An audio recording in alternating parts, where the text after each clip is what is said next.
was only a 1-0 win tonight, but I suppose all that matters is we're through to the next round of the Cup. Yeah, it was a convincing 1-0 win. I thought performance-wise we were very good tonight. We kept the ball really, really well, and you know, to a man, I thought everyone was fantastic tonight. You know, it was a difficult tie.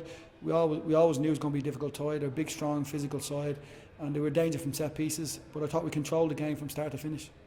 Looking at the team sheet tonight, we were very unpredictable. I didn't know who was playing where. Like, you know, you had players playing in different positions. Like, was that something that you thought about for a while?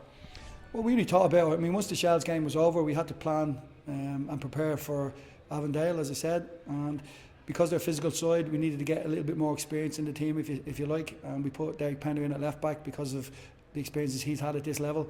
Young Mickey Barker came into the middle of the park to add a little bit of bite in there, which I thought we were missing against Shells, and they absolutely played great. And Barker did play well in the middle of the park, because you're missing Ryan McAvoy at the moment, though he really showed good qualities there. He is a fantastic young player, and he can play along the back four, and he can play at right back, centre half, but in midfield he'll give you a little bit of extra tackling ability, if you like, and he's also very technically a very good player, like, you know, so I wouldn't have a problem playing him anywhere in that back four in the middle. Is that something an Aaron Callaghan player should have? You know, he has to play at least two positions in the pitch. Well, you're looking for mobility within the squad, like, to be fair, and particularly in the team. Like, you know, you're asking players to come out of their comfort zone. I mean, you can have a rigid back four that nobody moves anywhere, like, but you don't get any fluidity in the passing. So, I mean, we ask players to step into midfield from centre half and full-backs to step into wing back positions. So, I mean, you know, to be fair, like, I mean, the way we play the game, I think it encourages people to move around.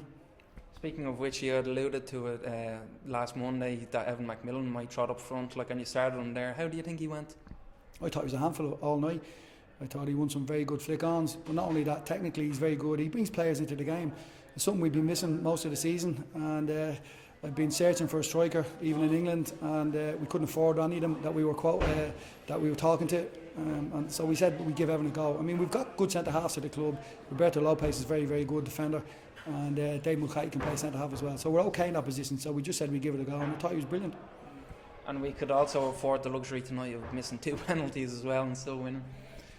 Well, I wouldn't say it was a luxury, to be fair, because I turned around to Terry on the bench and I said it could be one of those nights where, you know, things don't go for you. I mean, to miss two penalties at home in a cup game is very difficult to take, and you know, luckily for us, we got the goal just before half time, it settled us a little bit, and it made us go in that second half that we could relax a little bit more.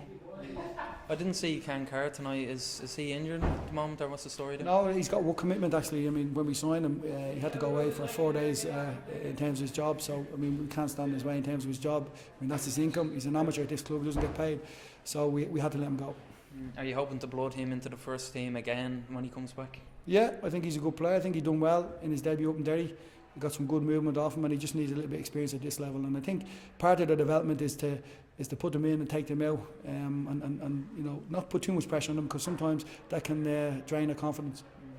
And I think the next match isn't until Monday week against Sligo away. Are you happy enough with that match being moved from a Friday night weekend? Don't really have any control over it, really, so there's not much we can do. Like, you know, we'll go up and play the game, and a very good Sligo side, and it's going to be a difficult game for us, but, you know, we can go up and enjoy it now, knowing that we're in the next round of the Cup. Finally, we spoke to Kevin Feely earlier. What kind of future does he have in this game? Well, there's been a lot of interest in him, as you know, but as we speak, we've had no bids. I mean, I still think he's played 15 games in the first team this year. I think he played about 3 or 4 last year. He's still very much in the development phase. He's an exciting young talent. He's a very, very good player, and I think if he keeps his head, he can go a long way. Thank you very much. Thanks.